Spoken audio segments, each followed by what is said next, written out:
تمام بیماروں کے لیے، خاص طور پہ جتنے بھی حاضرین میں مریض ہیں یا جو بھی مریض ہیں ان کو، ایک بچی ہے سید عبیہ بطول کی جس کا دل کا آپریشن ہے، اس کی اور تمام مریضوں کی شفاء عاجلہ اور کاملہ کے لیے بلندتر صلوات۔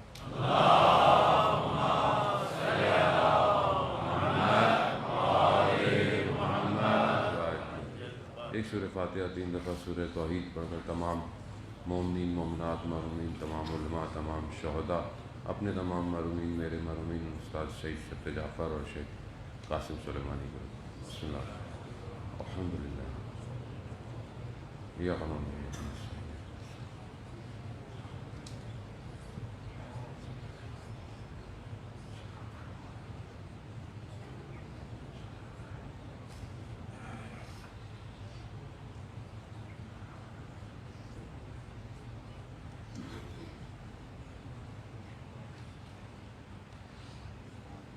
امام زمانہ کی سلامتی کے لیے ایک دفعہ صلوات بھیجتے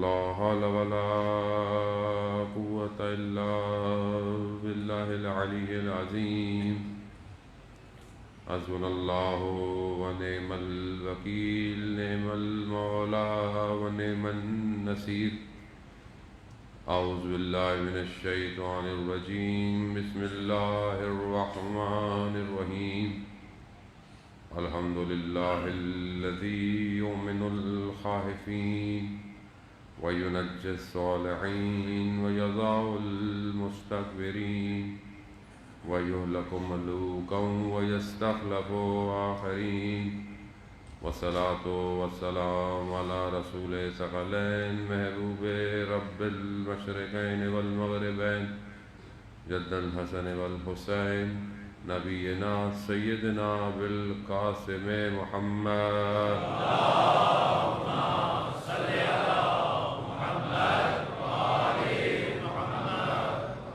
وآلہ الطیبین الطاہرین المعصومین لا سیما بقیت اللہ فی الارضین روحی وارواحنا لتراب مقدم الفدا ولعنت اللہ علی اعدائهم اجمعین بسم اللہ الرحمن الرحیم رب اشرح لی صدری ویسر لی امری واحلل عقدۃ من لسانی یفقهوا قولی اما بعد فقد قال رسول اللہ صلی اللہ علیہ وآلہ وسلم افضل الاعمال امتی انتظار الفرج صلوات بھیجیں محمد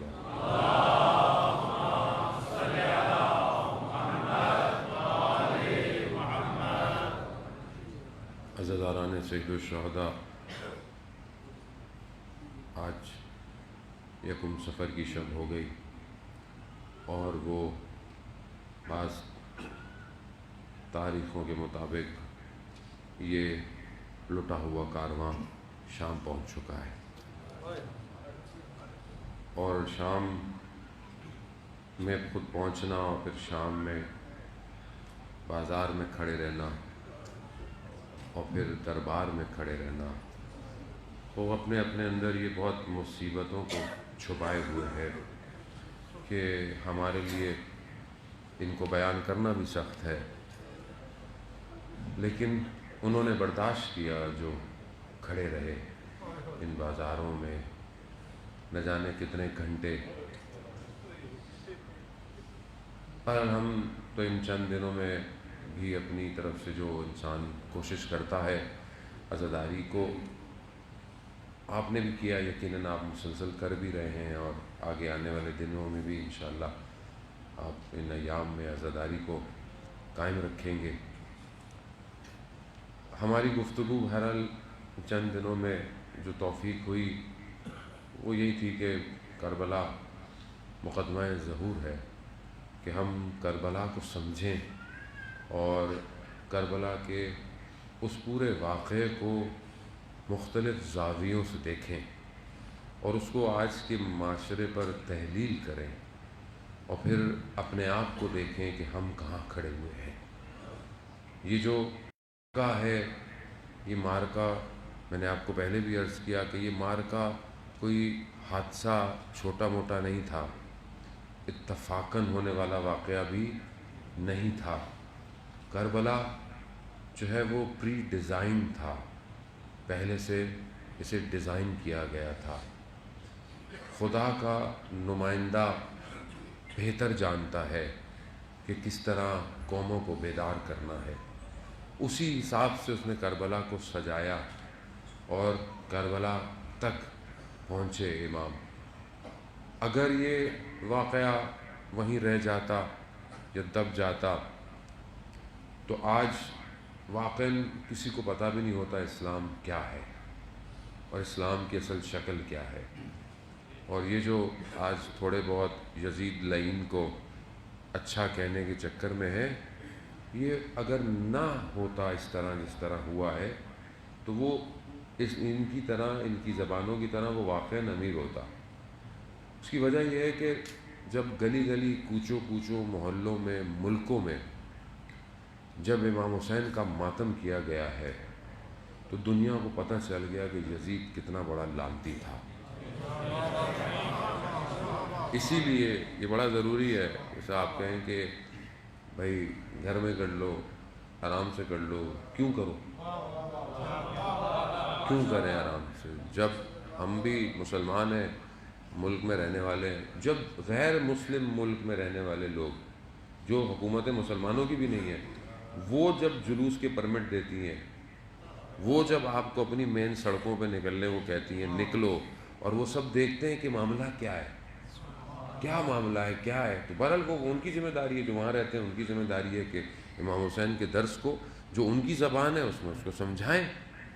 تو بہرحال یہ ضروری ہے کہ جب آپ باہر نکلتے ہیں، اور بہرحال علماء اکرام اس کی تاکید بھی کر رہے ہیں مسلسل کہ اربعین امام حسین علیہ السلام آ رہا ہے، تو آپ چہلم میں جو بھی آپ کے مرکزی جلوس ہیں جہاں پہ بھی ہوتے ہیں وہاں پر اپنی شرکت کو جو ہے وہ واجب قرار دیں، یعنی واقعاً وہاں پہنچیں اور دنیا کو دکھائیں، نہیں کہ یہ دکھائیں دنیا کو یہ دکھانے کے لیے کہ ہم بہت بڑی طاقت ہے، دنیا کو پتہ ہے ہم کتنی بڑی طاقت ہے، دکھانے کی ضرورت نہیں ہے آپ کو، دنیا کو پتہ ہے آپ طاقت ہے، اس لیے تو آپ سے گھبراتا ہے وہ۔ اگر آپ کو نہیں پتہ ہوتا اسے تو اسے کیا فرق پڑتا تھا، آپ کچھ بھی کرتے رہو۔ اسے پتہ ہے کہ یہ جو ہے وہ کروڑوں کی تعداد میں جمع ہو سکتے ہیں ہر سال اس سرزمین پر جہاں 61 ہجری میں ایک امام آیا تھا، کروڑوں کی تعداد میں اس کے لیے آ سکتے ہیں، تو جو ابھی ان کا امام ہے وہ آ گیا تو یہ کتنی بڑی تعداد میں باہر آ جائیں گے، یہی انہیں خوف ہے۔ بہرحال اس کو سمجھنے کی کوشش ہے بابصیرت ہو کر اور اپنے عقل اور خرد کے ساتھ اپنے ملک کے مسائل کو اور انٹرنیشنل پلاٹ کو انڈرسٹینڈ کرتے ہوئے کہ فرقہ واریت کی آگ کو جو ہے وہ ہوا دی جا رہی ہے اور لوگ بک جاتے ہیں، ہر جگہ بکتے ہیں، تاریخ یہ گواہ ہے کہ لوگ ہمیشہ سے بکتے رہے ہیں۔ تو ہمیں اپنے آپ کو دیکھنا ہے کہ سازش کیسی ہے، آپس میں لڑوانے کی سازش کیسی ہے، اس میں ہم اپنے آپ کو، اپنے جذبات کو قابو میں رکھیں، کنٹرول کریں، کوئی ایسی بات، کوئی ایسی چیز نہ کریں جس سے اس فرقے واریت کو ہوا ملے۔ تو بہت لوگوں کو ساتھ لے کے چلیں، ظاہر ہے صحابی رسول بھی ہیں امام حسین، اہل بیت بھی ہیں، تو تعظیم صحابہ کی بھی ریلی ہے اور تعظیم اہل بیت کی بھی ریلی ہے، تو آپ سب کو دعوت دیں، آپ سارے مسلمانوں کو دعوت دیں، بھائی صحابی رسول ہیں، آئیے۔ اب جو یزید کو اچھا کہہ رہا ہے یقیناً اس نے صحابی رسول کے خلاف اہانت کی ہے، ان کو، ان کے توہین کی ہے نعوذ باللہ، اور اہل بیت کی بھی انہوں نے خدا نخواستہ، تو کم از کم اتنا تو حق بنتا ہے نواسہ رسول کا کہ آئیے، باہر نکلیے، سب جمع ہوں اور امام حسین کا چہلم منائیں۔ یہ پیغام آپ دیں پوری دنیا کو، لوگوں کو دعوت دیں، حسینیت کا درس دیں اور اس ایک نقطہ اشتراک پہ جمع کریں، ایک وجہ اشتراک ہے اور وہ ہے آخری امام، وہ سب کا ہے اور وہی آئے گا ان سب کو ختم کرے گا۔ دعائے نطبہ جو یقیناً ہم لوگ پڑھتے ہیں اور آج بھی یقیناً ہم نے اس کا مطالعہ کیا ہوگا، دعائے نطبہ میں امام کے لیے جملہ ہے کہ کہاں ہے وہ جو ان تفرقوں کو اکھاڑ پھینکے گا، وہ وہی ہے جو ان فرقوں کو ختم کرے گا اور کوئی بھی نہیں ہے ان فرقوں کو ختم کرنے والا۔ تو تو ہمیں اس کی طرف بڑھنا ہے. جان محترم، ہماری جو گفتگو چل رہی ہے وہ اس عالم میں ایک نجوہ ہو رہا ہے، ایک سرگوشی ہو رہی ہے. سورہ مجادلہ میں پروردگار یہ بیان کرتا ہے کہ شیطان نجوہ کرتا ہے. جب بھی تھوڑے سے لوگ جمع ہوتے ہیں آپس میں سرگوشیاں کرتے ہیں، ایک دستور اخلاقی ہے اس کے اندر کہ مثلا اگر چند لوگ بیٹھے ہوئے ہیں تو 2 لوگ کان میں بات نہ کریں، خامخواہ اس کے ذہن میں غلط بات جاتی ہے. تو یہ دستور اخلاقی ہے. لیکن وہ قرآن جو کہہ رہا ہے کہ شیطان جمع ہو کر نجوہ کرتا ہے، سرگوشی کرتا ہے، اور خدا کہتا ہے کہ جہاں تم 3 ہو چوتھا میں ہوں، جہاں تم 5 ہو چھٹا میں ہوں. یعنی جو بھی تم نجوہ کر رہے ہو وہ کس لیے ہے؟ تم گناہ کروانا چاہتے ہو، تم دشمن ہو، تم معصیت رسول کرنا چاہتے ہو. اب یہ جو قرآن کی آیتیں نازل ہوئی عزیزان محترم، ہمیں توجہ کرنی چاہیے. اہل علم جو بھی ہیں، اہل سنت ہوں، جتنے بھی لوگ ہیں، قرآن جب یہ اس وقت کہہ رہا ہے تو کوئی تو ہے نا جو رسول کے خلاف نجوہ کر رہا ہے. بھئی کس کے لیے بات ہو رہی ہے؟ قرآن کس کے لیے بات کر رہا ہے کہ یہ نجوہ کر رہے ہیں، یہ پیچھے پلاننگ کر رہے ہیں، سرگوشی کر رہے ہیں. قرآن واضح کہہ رہا ہے جب سامنے آتے ہیں آپ کی تعریف کرتے ہیں، لیکن جب پیچھے ہوتے ہیں تو آپ کے خلاف یہ نجوہ کر رہے ہیں، سرگوشی. لیکن کرنے دو، خدا کو سب پتہ ہے یہ کیا کر رہے ہیں. کیوں؟ کیونکہ شیطان جتنا بھی طاقتور ہو جائے اس کے علم سے باہر تو نہیں ہو سکتا. جتنی بھی اپنی طاقت اور حکومت کو بنا لے اس کی حکومت سے باہر تو نہیں ہو سکتا. تو جب تک خدا نے ڈھیل دی ہوئی ہے کر لو، لیکن جب پکڑ ہوگی تو پھر خدا پکڑ لے گا. تو یہ گھبرانے کی بات نہیں ہے کہ دشمن اس ٹائم نجوہ کر رہا ہے. اگلا حصہ کیا ہے کہ مومنین بھی نجوہ کرتے ہیں، یعنی مومنین بھی جو ہے وہ سرگوشی کرتے ہیں. اب اس زمانے میں یہ ہوتا تھا کہ ہر کوئی آتا تھا کہ رسول خدا سے کہ مجھے آپ سے بات کرنی ہے، تو رسول کے کان میں بات کر دیتا. تو قرآن نے آیت بھیج دی، قرآن نے آیت بھیج دی. کیا بھیج دی؟ کہ اب اگر رسول سے نجوہ کرنا ہے تو صدقہ دو، پہلے صدقہ دو پھر نجوہ کرو. اب بہرحال وہ تو رسول ہے، اب خدا جانتا ہے رسول کو کس اس میں رکھنا ہے، خدا کا نمائندہ ہے، خدا کی مرضی. یقیناً ہو سکتا ہے خامخواہ کے سوال پوچھتے ہوں یا پتہ نہیں کچھ اور پوچھتے ہوں، یا بہرحال رسول کا وقت، رسول ہے، رحمۃ اللہ عالمین ہے، کائنات کا وقت، سب کچھ ہوگا، وہ کتنا امپورٹنٹ ہوگا. بہرحال وہ اپنے معاملے جو بھی ہیں، لیکن جو دل چاہے آتا ہوگا کان میں بات کر لیتا ہوگا. تو کہا نہیں، نجوہ کرنا ہے صدقہ دے کے آؤ. تاریخ ہے، روایات ہیں. کوئی بھی نہیں آیا سوائے علی ابن ابی طالب کے، کوئی نہیں آیا. کسی نے صدقہ ہی نہیں دیا کسی نے، اور صرف مولا نے صدقہ دیا اور نجوہ کیا. اور وہ جو نجوہ ہے وہ ہے سب جو رسول نے علی کو بتا دیا. وہ ابھی اس کے باطن میں بہت کچھ ہے، شاید میں پہنچ نہیں پاؤں گا وہاں تک اپنی گفتگو کو لے کے. عزیزان محترم، وہ بھی قرآن کے دستورات ہیں، یہ سادی سی میں ترجمہ کر رہا ہوں، کوئی اس میں کوئی بڑی بات نہیں ہے. آپ سب ماشاء اللہ اہل علم ہے. لیکن قرآن یہ بھی کہہ رہا ہے سورہ مجادلہ میں کہ تم نجوہ کرتے ہوئے خیال رکھو کہ وہ جو شیطان کا نجوہ ہے نا، یہ مومنین کے اندر بھی سرایت کرے گا. یعنی وہ جو پلاننگ کرے گا ادھر، وہ اس پلاننگ کو تمہارے درمیان بھی لائے گا.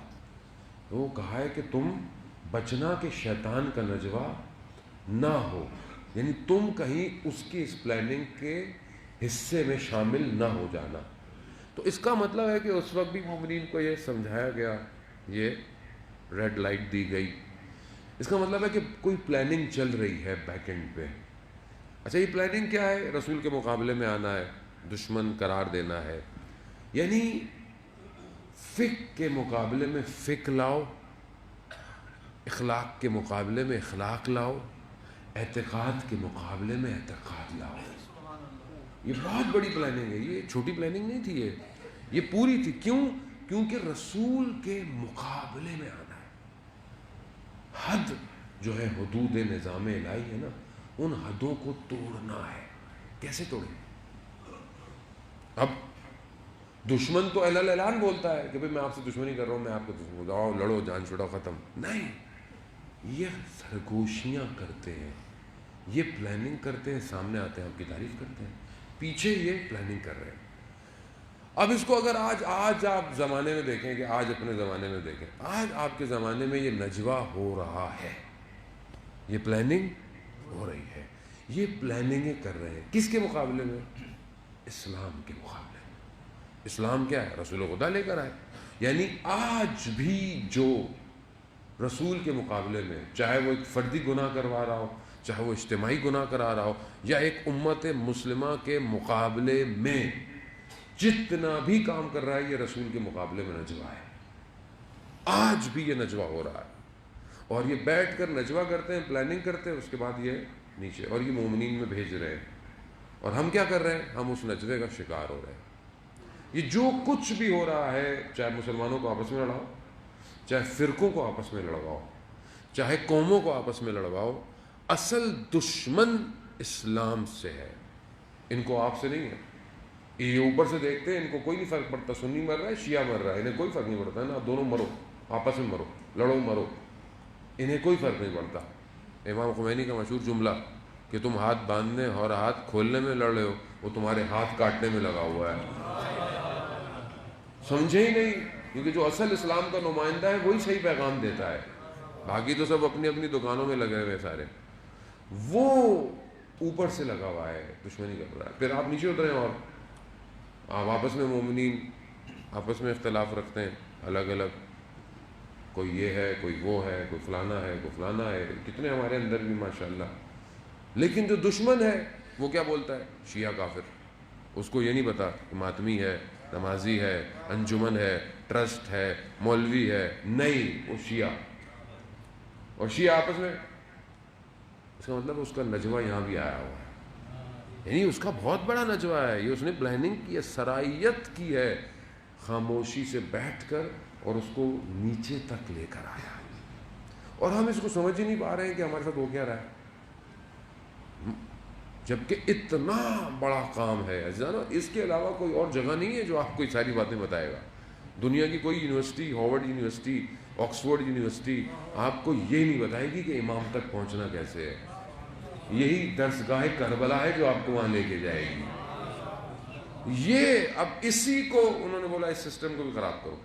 کیسے خراب کرو؟ لے کر آئے، بٹھاؤ، شکلیں بدلو، پہلے ایسی شکلیں، پھر ویسی شکلیں، پھر امامے بھی بنا کے بٹھا دیے لوگوں کو، چلو یہ بھی بنا دو. اب آپ کو خود دیکھنا ہے کہ یہ جو نجوہ ہے یہ شیطان کا ہے یا الہی نجوہ ہے. یہ آپ کو خود سمجھنا پڑے گا. جانے تو اب آپ کو ہر شخص کو ایک ایک انگلی پکڑ کے تھوڑی لے کے جا سکتا ہے آدمی. تو آپ خود باعقل ہیں جب آپ اپنی زندگی کے باقی معاملوں میں اتنے سمجھدار ہیں کہ کونے والا پلاٹ نہیں لینا، فلانا پلاٹ نہیں لینا، ایسٹ نہیں لینا، ویسٹ نہیں لینا، کھڑکی یہاں کھلنی چاہیے، وہاں نہیں کھلنی چاہیے، ہوا یوں نہیں آئے گی، وہاں نہیں آئے گی، یہ گلی چھوٹی ہے، یہ گلی چوڑی ہے، یہاں تو اتنے آپ لگے ہوئے ہیں، اور آخرت کے پلاٹ میں کوئی فکر نہیں ہے ہماری. وہاں آپ کیسے لے کے جائیں گے؟ کچھ کریں گے تو ملے گا پلاٹ.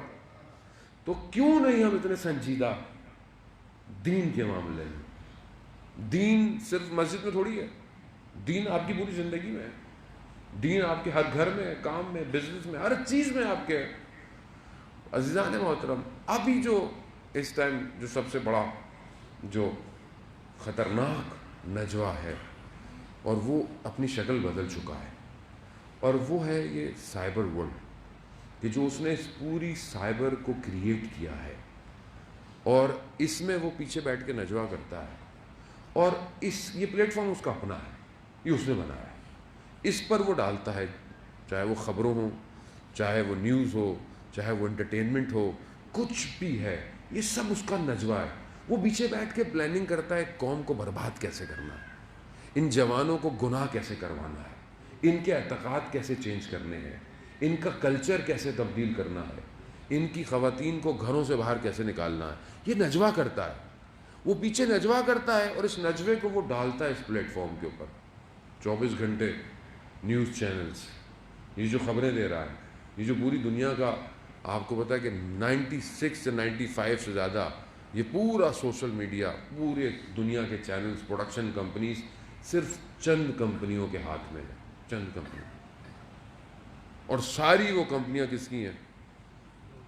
یہودیوں کی۔ وہ نجوا کر رہے ہیں بیٹھے ہوئے پیچھے، انہوں نے خریدا ہوا ہے۔ یہاں ہمارے ملکوں میں ہر جگہ اس کے تاثرات ہیں، چاہے آپ اپنے اینکروں کو دیکھ لیں، ادھر دیکھ لیں، آپ ان کا شور تو دیکھیں، نجوا کیسا شور ہوتا ہے؟ مایوسی پہلا کام ہے شیطان کا، مایوس کر دو۔ مثلا آپ کے ملک میں، اگر ملک میں آپ دیکھتے ہیں چیزیں کیا ہے، کچھ نہیں ہو سکتا،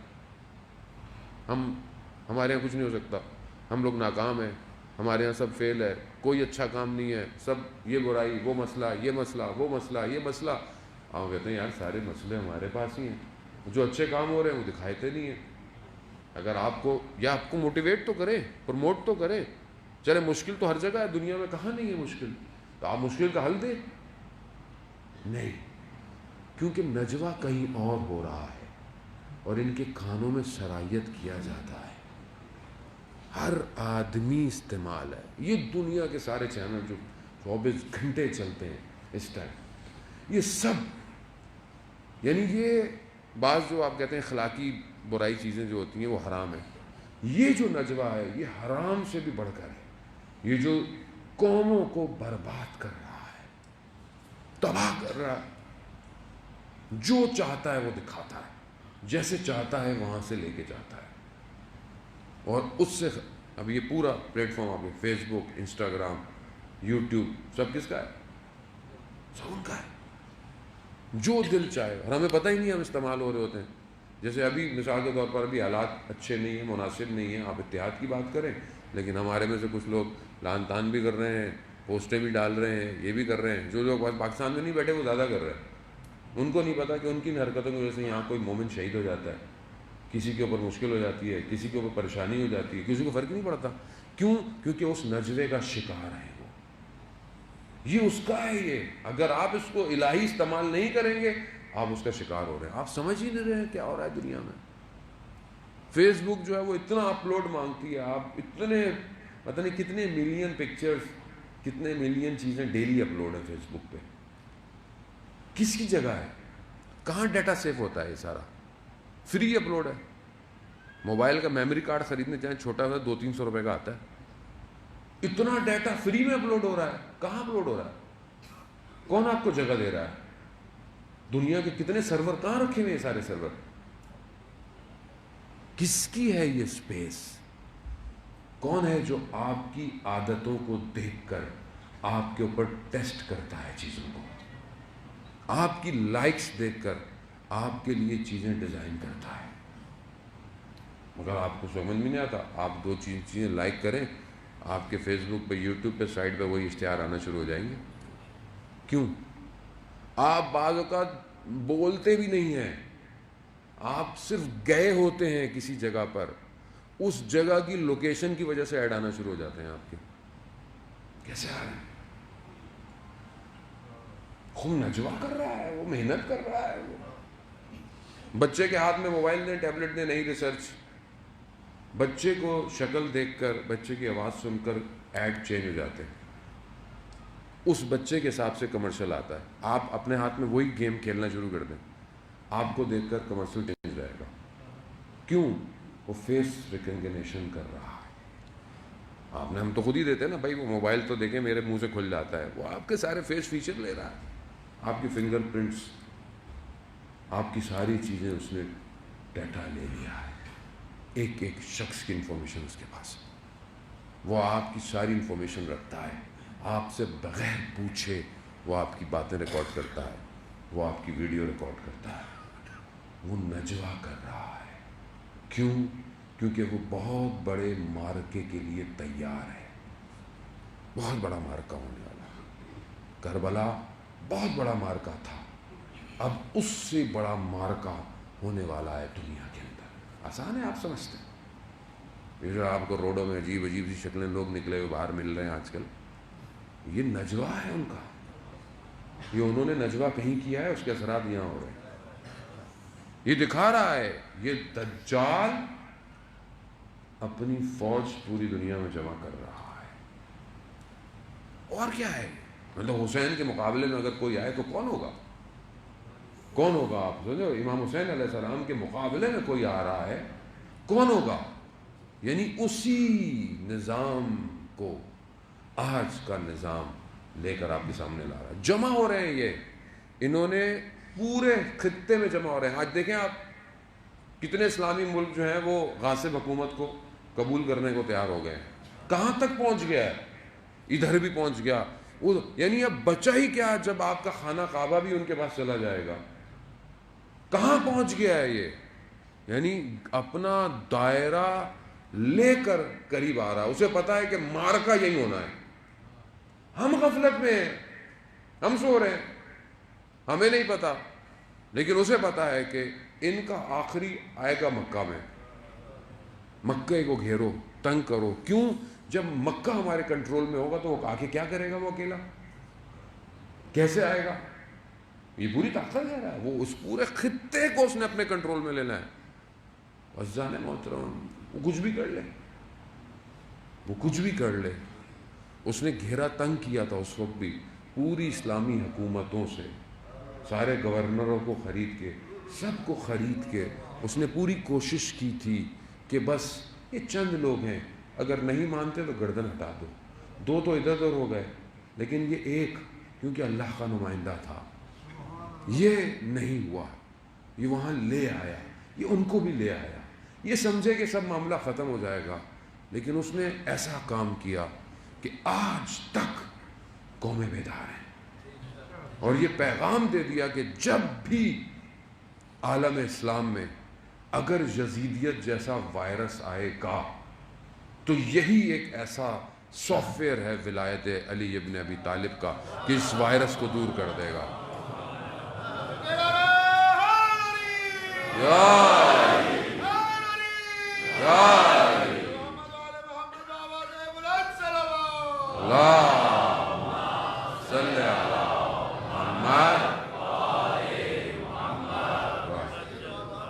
یہی ہے عزیزان محترم. یہ جہاں بھی ہوگا یہ پوری کوشش کر رہا ہے پوری دنیا میں اس وائرس کو پھیلایا جائے. نفرتوں کے، فرقوں کے، فرعونیت کا، نمرودیت کا، شدادیت، قارونیت، پیسے سے، دولت سے، سوشلزم سے، کیپٹلزم سے، ہر چیز سے پھیلا دو. دنیا کو جکڑ لو اپنے قبضے میں. ہر طرح کے جو جہاں خریدتا ہے، بکتا ہے، ٹوٹتا ہے، توڑ دو، اور اس پوری دنیا کو ایک ہی وائرس میں مبتلا کر دو. لیکن یہ بھول گیا کہ یہاں پر تم کچھ بھی کر لو، تمہارے سارے نجوے خدا سن رہا ہے، تمہارے سارے. اور وہ اپنے نمائندے کو بھیجے گا. کیوں؟ کیونکہ اس نے وعدہ کیا ہے اور وہ اپنے وعدے سے پیچھے نہیں ہٹتا. اِنَّ حِزْبَ اللَّهِ هُمُ الْغَالِبُونَ. اللہ ہی کا گروہ ہے جو غالب آ کر رہے گا. اللہ. اب وہ پوری طاقت میں آ رہے ہیں. مدینہ پہنچ جاؤ، مکہ پہنچ جاؤ، اس کو ہم گھیرے میں لے لیں گے. یہ کہاں آئے گا؟ امام کہاں آئے گا؟ عزیزان محترم، بہرحال اس کو سمجھنے کی ضرورت ہے، اور اس نجوے کو، اس پوری دنیا کی پلاننگ کو سمجھیں. آنکھیں بند کرنے سے آپ کہیں کہ کبوتر آنکھیں بند کر کے بیٹھ جائے، بلی اس کو کچھ نہیں کرے گی، تو یہ ہماری غلطی ہے. ہم اگر اپنی زندگیوں میں، ہمیں اس سے کیا فرق پڑتا ہے مولانا، دنیا میں ہوتا رہے جو ہوتا رہے، ہمیں اس سے کیا. وہ مومن ہی نہیں جسے اپنے امیر کا انتظار نہ ہو. مومن کیسے ہو سکتا ہے کہ جب وہ آخری نمائندہ منتظر ہے، آپ کیسے اس کے بغیر چل رہے ہیں؟ کیسے اس کے بغیر رہ رہے ہیں؟ کیوں نہیں آ رہا؟ وہ اصل ہدف وہی ہے، کائنات کا اس ٹائم مقصد وہی ہے. وہی یوسف زہرا ہے، اسی کو آنا ہے. اور کب تک دنیا ظلم برداشت کرتے رہیں گے ہم لوگ؟ کب تک ہمارے آگے یہ ساری طاقتیں سر اٹھاتی رہیں گی؟ ایک دن تو ان کی گردنوں کو چکانا پڑے گا. جو سمجھ جائے بسم اللہ، جو نہیں سمجھے وہ مقابلے میں آئے گا. جنگ تو ہوگی، پیار محبت نہیں ہوگا. جانے محترم سمجھیں کہ ظہور ہوگا تو آپ کو مٹھائیاں ملیں گی. نہیں، ظہور ہوگا تو آپ کو دھیان دینا پڑے گا. مشکلات ہوں گی. کربلا بتا رہی ہے کہ یہ وادی عشق ہے، اس میں شاید جلنا پڑے، اس میں شاید کٹنا پڑے، لیکن داخل ہونا پڑے گا. تو ایک معرکہ تو ہوگا، اور اس معرکے میں اتنی چھان بین ہونی ہے کہ بڑے بڑے گریں گے، بڑے بڑے گریں گے. اور یہ روایات بھی یہ کہتی ہیں تمہیں اتنا اٹھا پٹخا جائے گا، اتنا تمہیں غر بغال کیا جائے گا، جو تم میں سے خالص ہوگا وہی بچ جائے گا، بچ جائے گا. یہ آسان نہیں ہے اذان محترم. یہاں دو چیزوں کی بہت شدید ضرورت ہے عملی. ایک انفرادی، یعنی آپ کی انفرادی عبادت، آپ کا انفرادی رابطہ پروردگار سے، اور دوسرا آپ کا اجتماعی کردار کہ معاشرے میں آپ کا کردار کیسا ہے. یہ دونوں چیزیں اگر ہوں گی تو آپ پر امام تک پہنچیں گے. نہیں پہنچ سکتا. آپ بولے میں نمازیں بہت اچھی پڑھتا ہوں، مصلی میں بہت اچھا ہوں، معاشرے میں میرا کوئی کردار نہیں ہے، امام کو ایسا شخص نہیں چاہیے، آؤٹ. کیوں؟ جو اپنے معاشرے کو صحیح نہیں کر سکتا وہ امام کی حکومت میں کیا کرے گا؟ اور اگر اپنی عبادتوں میں صحیح نہیں ہے، اپنے تنہائی میں، خلوت میں، سجدوں میں، تو کیسے امام کے مقابلے میں کھڑا رہے گا؟ ان طوفانوں کو کیسے روکے گا جو آ رہے ہیں؟ تو یہاں پر بہت ضروری ہے کہ وہ جو روایات ہے امام محمد باقر علیہ الصلوۃ والسلام، اللہم صلی علی محمد وآل، وہ روایت جو کہ بہرحال امام جہاں توصیف کر رہے ہیں، صفات بتا رہے ہیں ان کی، کہ جو امام تک پہنچیں گے کہ وہ اشارہ کریں گے، درخت اپنی جگہ چھوڑ دیں گے اور وہ قدم بڑھائیں گے تو ان کا اگلا قدم مدینہ میں ہوگا. یعنی ان کی صفات ہیں یہ. اور ایک عالم دین جب ان کو بیان کر رہے تھے تو وہ یہ کہتے ہیں، اس کے نیچے انہوں نے ضمیمہ لکھا، اگر تم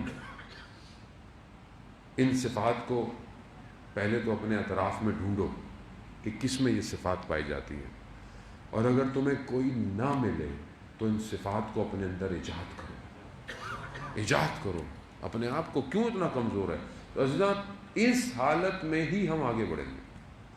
اگر آپ غفلت میں ہو گئے، اگر آپ خدا نخواستہ سو گئے، تو یہ کاروان آئے گا، چلا جائے گا. اور یہ کاروان تیار ہو رہا ہے، اچھی خاصی تیاری ہو چکی ہے اس کی.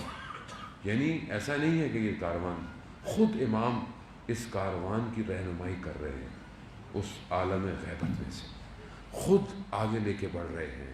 جب وہ آگے لا رہا ہے تو یہاں سے بھی وہ اتنا دائرہ گیر تنگ کر رہا ہے، تو ادھر بھی جوان ایسے ہیں کہ جو جنہیں موت تو ویسے بھی کچھ نہیں کر سکتی، اور نہ ہی دنیا کی کوئی طاقت انہیں ان کے قدموں سے ہٹا سکتی ہے. اور اسی طرح یہ علم میں، نالج میں، طاقت میں، پاور میں پرواز کر رہے ہیں.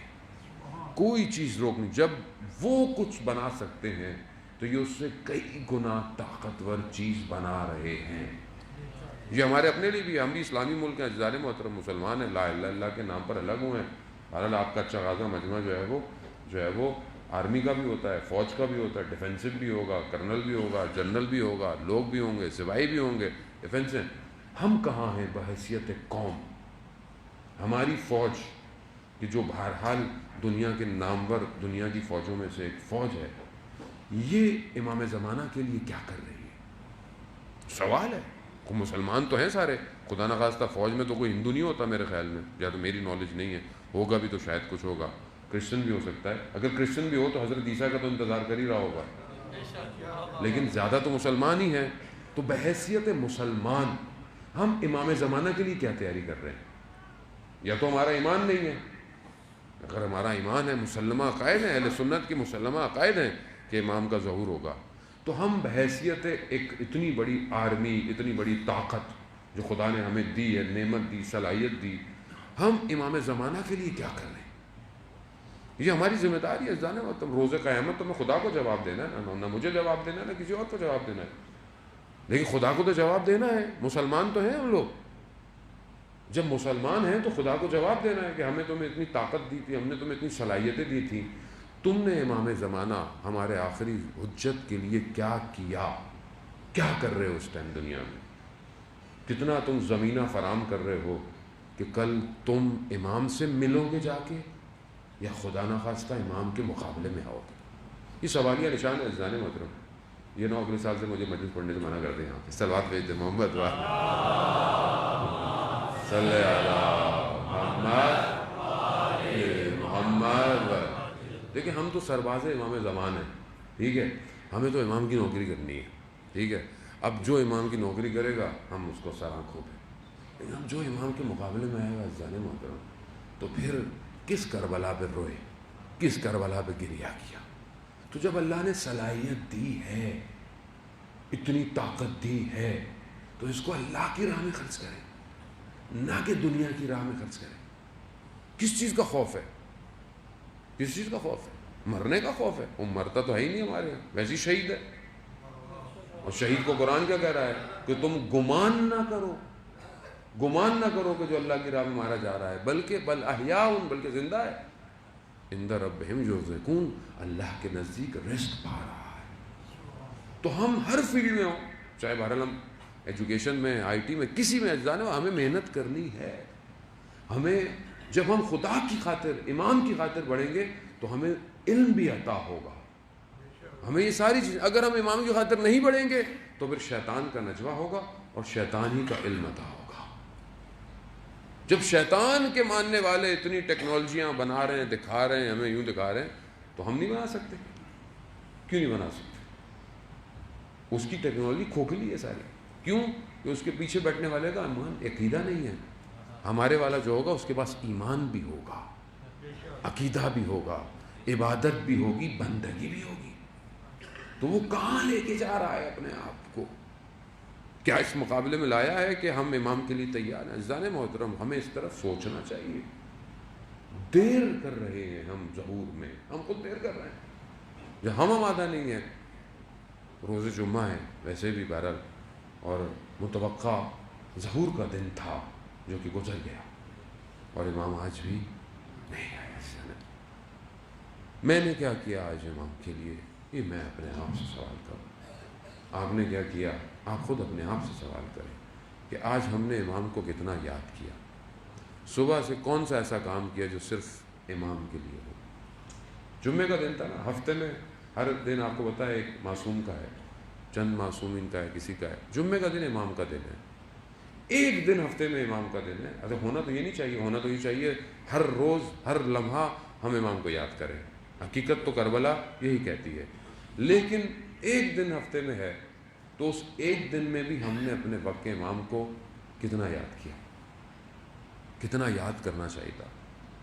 آیت اللہ شمس الدین اپنی کتاب میں بیان کرتے ہیں کہ لوگ اکثر سوچتے ہوں کہ میں بہت زیادہ آیت اللہ شمس الدین کی کتاب سے حوالے دیتا ہوں۔ مسئلہ یہ ہے کہ 40 جلد تقریباً کتاب ہے ان کی، 40 والیومز پہ، تو وہ میں پڑھ ہی نہیں پا رہا پوری۔ تو جتنا میں اس میں سے پڑھتا ہوں میں ظاہر ہے انہی کا ہی نام لوں گا، ظاہر ہے۔ تو انہوں نے اتنی ساری چیزیں بیان کی ہیں کہ ابھی تک ختم ہی نہیں ہو رہی، پچھلے 2-3 سال تو مجھے ہو گئے، اور ابھی ان کی پتہ نہیں 100 اور پرنٹ پہ لگی ہوئی ہیں، وہ آ جائیں گی تو پتہ نہیں کتنا اور پڑھنا پڑے جائے گا، کیونکہ بہرحال انہوں نے بہت محنت کی۔ آیت اللہ شمس الدین، آیت اللہ عظمہ بہجت کے شاگرد ہیں خاص، اور مبلغ ہیں، اور تبلیغ میں جو جہاں جہاں وہ گئے، جو مطالعہ کیا، جو انہوں نے بولا، جو انہوں نے سنا، دیکھا، خود بھی عالم دین تھے، والد بھی بہت بڑی شخصیت تھے، علماؤں کے ساتھ بیٹھے، وہ سب انہوں نے قلم بند کیا ہے، وہ سب انہوں نے۔ تو ظاہر ہے اب اتنی ساری چیزیں پڑھنے سے بہتر ہے کہ ایک ہی والیوم 30-40 جلدوں کا والیوم ہے، آپ اس میں سے چیزیں آپ کو ایزیلی مل جاتی ہیں۔ وہ بیان کرتے ہیں کہ شخص تھا نجف میں اور مریض تھا، مرض ایسا تھا، اور اس مرض اور فقر یعنی غربت بھی تھی، اور اس کی وجہ سے اس کو کوئی رشتہ بھی نہیں دیتا تھا، تو بڑا تنگ آ گیا۔ اس نے بولا، اس نے سنا ہوا تھا علماء سے کہ 40 ہفتے مسجد سیلا میں، جو نجف سے کوفہ کے پاس ہے، مسجد کوفہ سے تھوڑا سا فاصلے پہ ہے مسجد سیلا، جو مشہور بھی ہے امام وقت کے امام سے، کہ یہاں پہ 40 ہفتے عمل کرو تو امام سے ملاقات ہو جائے گی۔ اس نے بھی ایسے ہی کیا۔ آخری ہفتہ آیا، اس کی جو بیماری تھی سینے پہ، اس کی وجہ سے نا خون اس کا نکلا، تو اس کے بدن پہ خون لگ گیا، تو یہ اندر نہیں جا سکا مسجد کے، باہر ہی بیٹھ گیا۔ اس نے دیکھا کہ مسجد میں تو اندھیرا ہے، کوئی ہے نہیں، اب 40واں ہفتہ ہے، اب مایوس بھی بیچارہ ہو گیا کہ ابھی تو کوئی خبر ہی نہیں ہوئی، نہ امام آئے نہ کچھ ہوا، بیٹھ گیا۔ تو اپنے ساتھ کعوہ لے کے آیا ہوا تھا، رات تھی، ٹھنڈ بھی تھی، تو اس نے وہ روشن کیا کہ میں اس کو گرم کر کے پیوں، تو دیکھا ایک شخص چلتا ہوا آ رہا ہے، تو اس نے دل میں بولا کہ فلانے قبیلے کا ہوگا، کوئی ادھر کا ادھر کا جو قبیلہ، کہہ رہا ہے میرے پاس تو اب ایک ہی کپ ہے، اب اس کو بھی پلانا پڑ جائے گا مجھے۔ تو خیر وہ شخص آ گیا قریب، تو اس نے پوچھا فلانے قبیلے سے ہو؟ فلانے قبیلے، سارے قبیلوں کو جانتا تھا۔ تو اس شخص نے بولا کہ نہیں، میں کسی قبیلے سے نہیں۔ تو اس شخص نے کہا کہ تم میرے ساتھ مذاق کر رہے ہو، یعنی کیسے ہو سکتا ہے کسی کو؟ اسے بولا تو اس سے کیا، چھوڑو۔ کہہ رہا ہے خود کیسے چھوڑو؟ کہہ رہا اچھا تم یہاں کیا کر رہے ہو؟ کہا مطلب میں آپ کو کیوں بتاؤں میں یہاں کیا کر رہا ہوں، کس وجہ سے ہوں؟ کہتا ہے اگر بتاؤ تو کوئی نقصان بھی نہیں ہوگا۔ تو کہا اس شخص نے میرے سے اس طرح بات کی، اس کے اخلاق سے میں مروب ہو گیا، تو اس کو میں پھر اپنی بات بتانے لگ گیا اور یہ ساری باتیں کرتا کہ یہ مسئلہ ہے۔ ابھی کہتا میں اس سے پہلے کہ اپنی کو ساری مشکلات بتاتا، اس شخص نے خود ہی مجھے کہا کہ تمہاری بیماری ٹھیک ہو جائے گی، تمہاری شادی بھی ہو جائے گی، لیکن یہ جو فخر ہے نا، غربت، یہ رہے گی تمہارے پاس۔ کہہ رہا میں سمجھا نہیں۔ پھر میں نے اٹھا، میں نے کہا میرے ساتھ چلیں زیارت پہ، حضرت عمار کی زیارت ہے وہاں پہ، عمار یاسر کی، اور پھر مسجد کوفہ حضرت مسلم کی زیارت۔ تو کہا میرے ساتھ چلیں، تو میرے ساتھ چلتے چلتے باتیں کرتے ہوئے گئے۔ حضرت عمار کے روزے پہ جب 2 رکعت نماز پڑھی میں نے، تو میں نے دیکھا اس شخص نے بھی نماز پڑھی۔ جیسی نماز شروع ہوئی تو نور اتنا تھا، اور اس نور نے مجھے عجیب سا کر دیا۔ میں متوجہ ہوا کہ یہ شخص کون ہے، یہ تو وہی ہے جس کا میں انتظار کر رہا تھا۔ جیسے ہی متوجہ ہوا نور چلا گیا، نور چلا گیا۔ اب میں اپنے آپ سے شرمندہ کہ میں نے کس طرح بات کی امام سے، کیسے بات کی۔ میں نے بڑا گریہ کیا، میں نے مولا معاف کر دے، مجھے غلطی ہو گئی۔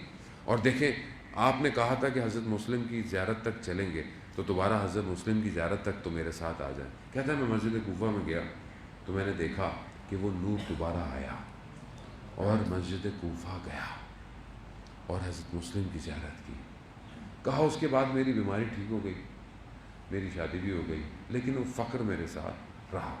عزیزان محترم، امام، ہم اپنی حاجتوں کے لیے امام کو پکارتے ہیں، یقیناً پکارتے ہوں گے، لیکن میرے خیال میں جو مجھے محسوس ہوتا ہے، میں آپ کو نہیں کہہ رہا، شاید میں جس طرح اپنی حاجتوں میں بھی امام کو پکارنا چاہیے نا، وہ بھی نہیں پکارتا، مجھے محسوس ہوتا ہے۔ یعنی میں اگر کسی مشکل میں گرفتار ہوتا ہوں، چاہے مشکل مالی ہو، چاہے بیماری ہو، چاہے روحی مشکل ہو، ابھی ہمیں تو لگتا ہے نا صرف مالی مشکل ہے، بیماری مشکل ہے، بدن یہی ہے، لیکن اس سے بڑھ کر مشکل روح کی مشکل ہوتی ہے۔ یعنی روح گرفتار ہے، کسی گناہ میں گرفتار ہے، کسی چیز کا شکار ہے، ذہنی چیز کا شکار ہے، مشکلات ہیں، انسان ڈپریشن میں، بہت 100 چیزیں ہو سکتی ہیں۔ کیا میں نے اپنے امام کو پکارا صدق دل سے کہ مولا مجھ سے نماز شب میں اٹھا نہیں جاتا، مولا کرم کیجیے، اپنی تہجد کی نماز میں میرے لیے دعا کریں مولا؟ کبھی میں نے اپنے امام کو ایسی گفتگو کی؟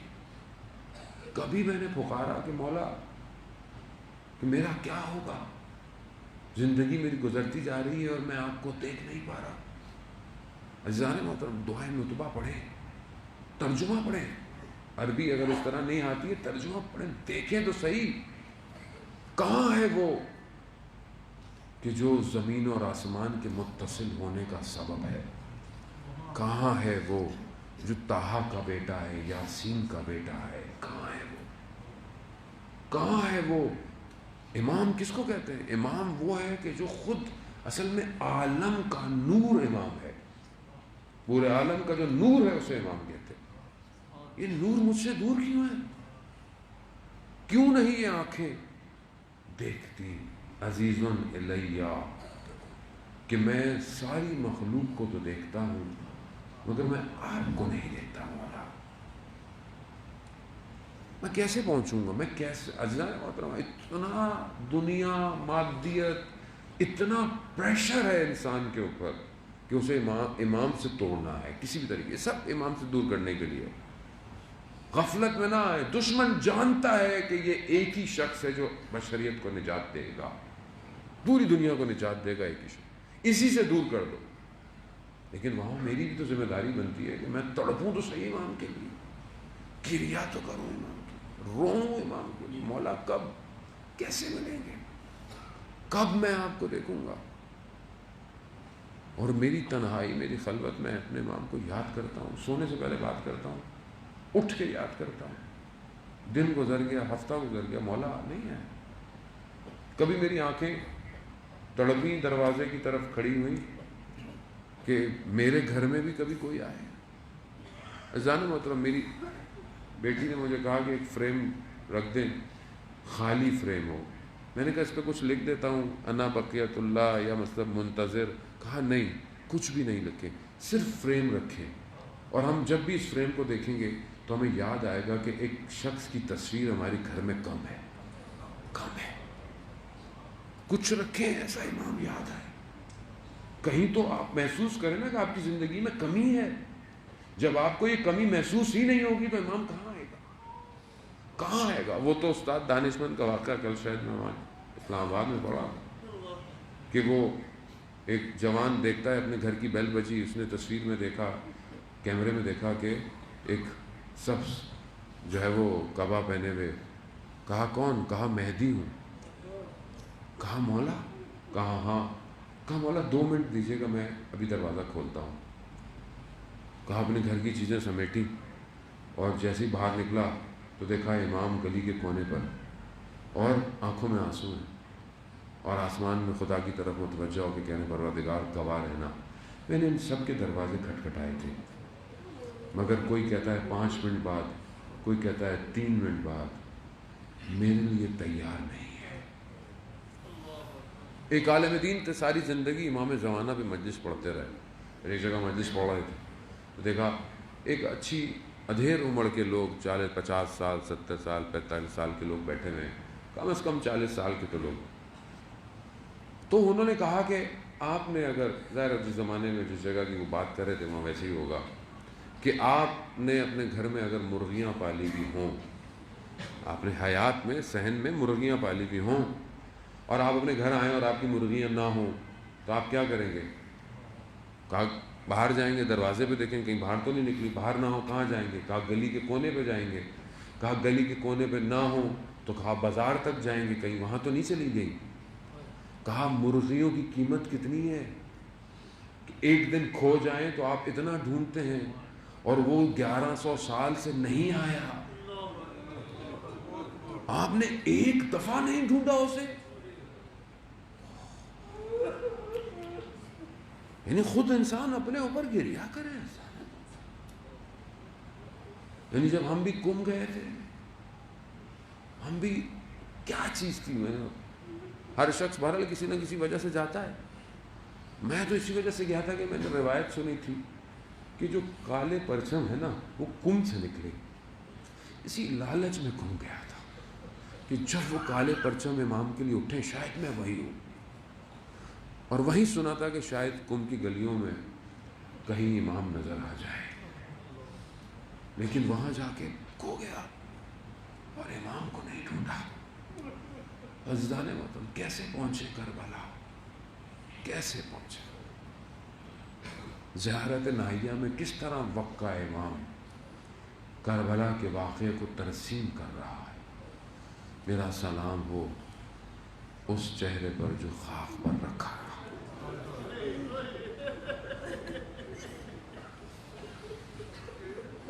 ایک ایک کر کر امام نے سلام دیا. ہاں دادا، بیان ہوتا ہے کہ وقت کے امام کو بھی جو غم ہے نا سب سے زیادہ، وہ اپنی پھوپھی کا غم ہے. یقیناً یہ غم کوچہ و بازار کا غم.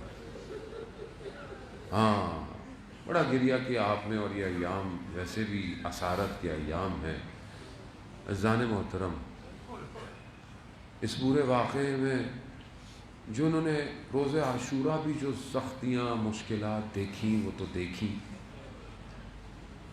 لیکن ایک بچی ایسی ہے جو روز عاشورہ بھی مشکلات دیکھتی رہی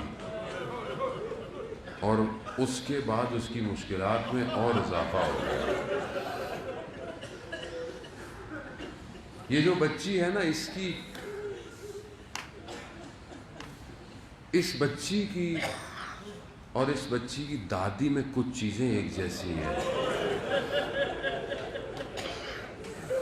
وہاں بھی دروازہ جلایا گیا، یہاں بھی دامن جل گیا. اللہ، بڑا سخت ہوتا ہے میرے لیے بھی پڑھنا. استاد فاطمی نے یہاں بیان کرتے تھے کہ یہ بعض مصیبتیں ایسی ہیں اسے اتنا نہ پڑھا کریں. ایک تو خود سید ہو، سخت ہے، اپنی ماں کی مصائب پڑھنا بڑا سخت ہے. یا امام زمانہ جمعے کا دن ہے، یہ سب آپ کے منتظر ہیں، ہم سب آپ کے منتظر ہیں. مولا ہماری اس مجلس میں ایک نگاہ کیجیے، آپ کی جد کا واسطہ آپ کو مولا. ہم خطا کار ہیں مولا، کب تک انتظار کریں؟ آپ کی نگاہ ہوگی تو ہم ایک دن میں تیار ہو جائیں گے. ہاں زادارن محترم، کیا ہے یہاں وہاں بھی آگ لگی، یہاں بھی آگ لگی. بس اگلا جملہ برداشت ہو سکے تو مجھے معاف کیجیے گا، سادات معاف کیجیے گا. وہاں بھی تماچے لگے،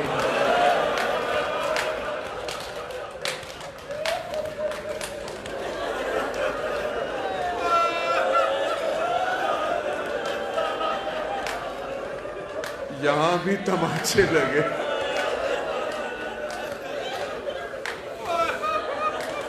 وہاں بھی باپ کے غم میں رونے نہ دیا، یہاں بھی باپ کے غم میں رونے نہ دیا.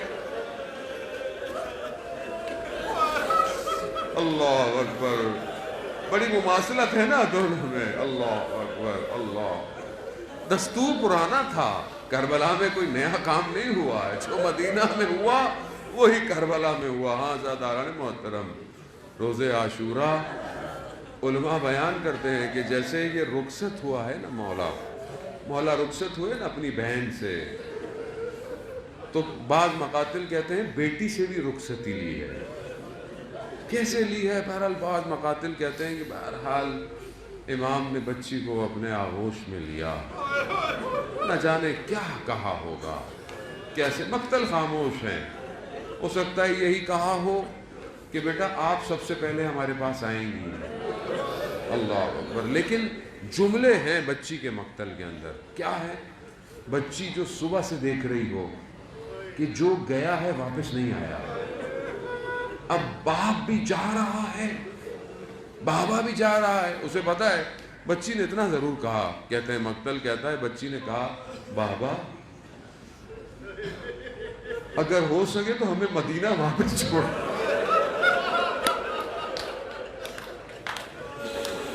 کیوں؟ بچی جانتی تو کوئی ہے ہی نہیں، نہ علی اکبر ہے نہ عباس ہے، کون ہے؟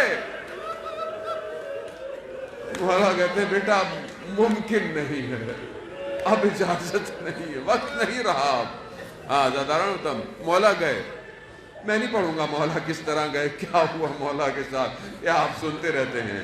صرف اتنا پڑھوں گا، باپ کے جنازے پر بیٹیاں زینت ہوتی ہیں.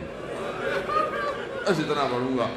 جب وہ سب ہو گیا، جو ظلم ہو سکتا تھا ہو گیا، تو بچی جب آ کر اپنے بابا کے بدن سے لپٹی ہے نا، تو پیار سے نہیں ہٹایا ہے انہوں نے تازیانے مارے، انہوں نے تماچے مارے، بچی کو جدا کر دیا. ہاں زاداران محترم، شام غریبہ آ گئی. اب میری بیوی بچوں کو جمع کر رہی ہے، دیکھا ایک بچی نہیں. کہاں ہے بچی؟ دیکھا مقتل اندھیرا، مقتل میں سر بریدہ لاشیں، نہ کسی کو بدن کا پتہ نہ کسی کا پتہ. لیکن جب دیکھا بچی ایک سر بریدہ بدن پہ سو رہی ہے، پوچھا بیٹی کیا کر رہی؟ کہا بابا کے سینے پہ سو رہی. کہا آپ کو کیسے پتا یہ آپ کے بابا کا سینہ ہے؟ یہ یاد رکھیے گا. بس ایک جملہ اگر آپ کو دوبارہ ذہن میں رہے تو یہ جملہ یاد رکھیے گا، بچی رات کے اندھیرے میں بابا کے سینے پہ سو گئی. یہ بچی یاد رکھیے گا. کہا بیٹا آپ کو پتا کیسے چلا؟ کہا میں تو بابا بابا کر رہی تھی. ہاتھ بلند ہوئے، الیہ الیہ. آخری دفعہ سونا ہے نا، اب نہیں ملے گا سکینہ، اب آپ نہ جانے کیسے گزریں گی. اب سینے پہ علی اصغر سوئے گا. وقت گزر گیا. روز عاشورہ گزرنے کے بعد 11 محرم کو، بس میں زیادہ وقت نہیں لوں گا، کچھ مراحل تک آپ کو لے کے جانا ہے.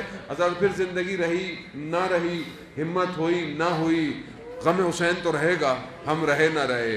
پھر خدا نے توفیق دی تو خود خدا کرے کہ یہ بچی ہماری شفاعت کروائے اپنے جد و اجداد سے. بچی گزری 11 محرم کو جب کاروان کو گزارا نا، تو میں نے آپ کی خدمت میں پہلے عرض کیا تھا نا کہ اس بدن کی حالت ایسی تھی کہ سید سجاد برداشت نہ کر پائے. بی بی زینب نے اپنے آپ کو گرا دیا اس بدن کو کہ جس پر نیزوں کے نشان ہیں، جس پر کچھ باقی نہیں ہے، سر بریدہ ہے، کٹی ہوئی رگوں پہ خاک کربلا کی اٹی ہوئی ہے. اب اس بدن کو جس پر رات کو سوئی تھی، جب دن میں اس کو دیکھا نا تو کہا پھوپھی جان یہ کس کا بدن ہے؟ غربت امام حسین، یعنی بچی اپنے بابا کو پہچان نہ پائی. ہاں عزیزان محترم، وقت گزرتا گیا، جہاں جہاں یہ بچی جاتی تھی، جب بھی یہ سر اٹھاتی تھی تو نیزے میں بابا کا سر، آنکھوں سے آنسو، نہ جانے کس حسرت سے، لب خاموش، کس طرح اپنے بابا کو دیکھتی ہوگی، کیا کہنا چاہتی ہوگی، کیا کہے بابا سے. بابا یہ کیا ہے؟ سب سمیٹ رہی ہے، یہ سارے رستے کے غم، یہ مشکلات، ان باتوں کو جمع کرتی ہوئی یہی بچی شام کے زندان پہنچی. اب جب پہنچی نا تو اب اس سے برداشت نہیں. بابا بابا بابا، جب بابا بابا کیا نا تو یزید لعین تک آواز پہنچی. معاملہ کیا ہے؟ کہا بچی بابا کو پکار رہی ہے. عزیزان موت، عزاداران موت، اس کو شاید وہ سمجھ سکے جن کی اپنی چھوٹی بچیاں. محسوس کرنے والی بات، بہت سی چیزیں محسوس کیا جا سکتا، بیان نہیں کر سکتا. چھوٹی بچیاں جو ہوتی ہیں نا، جب آپ گھر سے نکلتے ہیں نا تو آپ کے لپک جاتی ہیں، جانتی ہیں روز جائے گا روز آئے گا، پھر بھی پوچھتی ہیں بابا کب آؤ گے، بابا میرے لیے لائے کیا ہو. بچی ہے نا، چھوٹی بچیاں ایسی ہوتی ہیں. اب جب بچی نے بابا بابا کیا نا تو اب بچے جب روتے ہیں، گریا کرتے ہیں، تو آپ کیا دیتے ہیں کہ کچھ ایسا دیا جائے کہ دل بہل جائے. اب یہاں کیا آیا؟ تشت. یہاں تشت آیا. کپڑا ہٹا، کیا دیکھا؟ سر بریدہ، بالوں میں خاک، چہرے پہ زخموں کے نشان، ہونٹوں پہ خون کے نشان. یہ بچی کو دیا گیا. کوئی اس کو بیان نہیں کر سکتا اس کیفیت کو جو اس بچی کی تھی. لیکن مقتل اتنا کہتا ہے، بچی نے سر کو اٹھایا، خود جھکی، لبوں کو لبوں سے لگایا.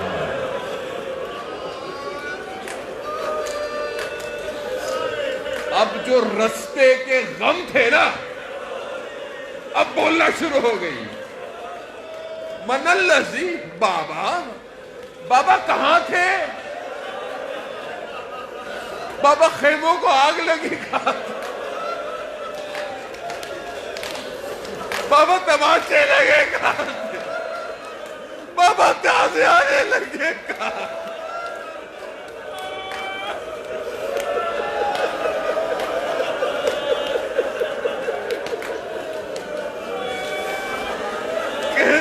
کہتے ایک شاعر کہتا ہے بچی کی زبان میں کہ بچی نے بابا سے یہ کہا ہوگا. شاعر کا تخیل ہے. کیا کہتا ہے؟ بابا اس شہر کا قانون عجیب تھا، اس شہر کا قانون عجیب تھا، یہ یتیموں سے پیار نہیں تماچے مارتا. بس آخری جملہ عزاداران محترم جب یاد آئے تو گریا کیجئے گا. آپ سے التماس سے دعا، پھر زندگی رہی تو پھر جان میں طاقت ہوئی. بچی کہتی ہے بابا بابا اگر یہ مجھ سے کہتے نا تو میں گوشوارے خود دے دیتی. مگر انہوں نے یہ کہتے کہتے خاموشی ہو گئی. بی بی زینب سمجھی ہوں گی بچی سو گئی. اب آگے کیا دیکھا؟ ایک طرف سر، ایک طرف سکینہ، انا للہ و انا الیہ راجعون۔ ہائے غربت امام سجاد، اسی جلے ہوئے کرتے میں شام کا زندہ